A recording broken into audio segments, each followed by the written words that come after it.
Delhi high court ने Indian youth Congress यानी IYC के अध्यक्ष उदय भानु छिब को अंतरिम राहत देते हुए सेशंस कोर्ट के उस आदेश पर रोक लगा दी है जिसमें मजिस्ट्रेट द्वारा दी गई जमानत को स्थगित कर दिया गया था। अदालत ने कहा कि संबंधित आदेश में एप्लीकेशन ऑफ माइंड यानी न्यायिक विचार का कोई स्पष्ट संकेत नहीं दिखता।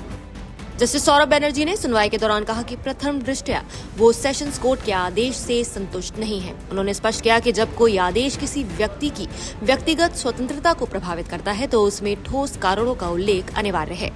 कोर्ट ने टिप्पणी की, कुछ एप्लीकेशन ऑफ माइंड तो होना चाहिए। अगर दिमाग का इस्तेमाल नहीं है तो आदेश पर रोक लगानी पड़ेगी।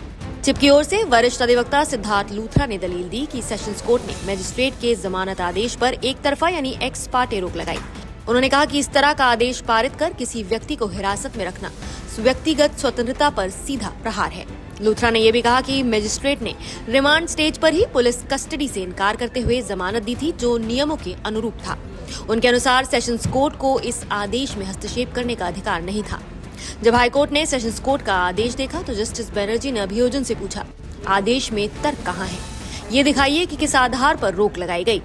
राज्य की ओर से अतिरिक्त सॉलिसिटर जनरल DP सिंह ने कहा कि जांच जारी है और जिस आदेश पर रोक लगी थी वो मूल रूप से रिमांड से जुड़ा था। हालांकि हाईकोर्ट ने कहा कि आदेश में कारणों का स्पष्ट उल्लेख नहीं है, इसलिए उस पर रोक लगाई जाती है।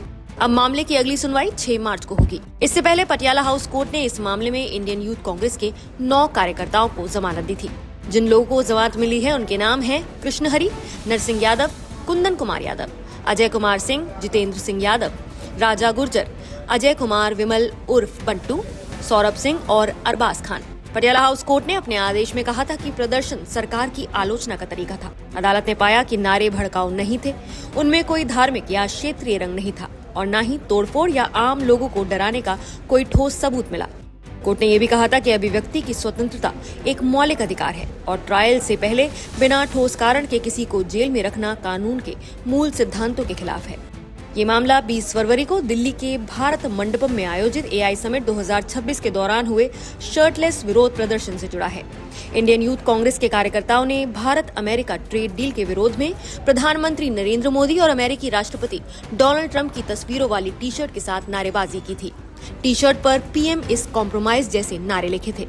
दिल्ली पुलिस के अनुसार प्रदर्शन के दौरान धक्का मुक्की हुई और कुछ पुलिसकर्मी घायल हुए। पुलिस ने भारतीय न्याय संहिता यानी BNS की विभिन्न धाराओं के तहत आपराधिक साजिश, लोक सेवक को चोट पहुंचाने और सरकारी काम में बाधा डालने जैसे आरोपों में FIR दर्ज की।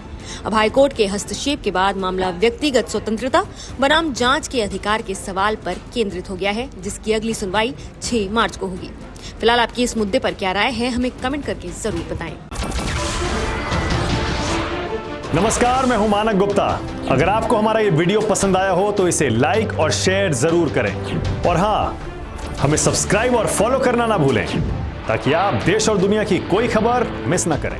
तो जुड़े रहिए हमारे साथ और देखते रहिए न्यूज़ 24।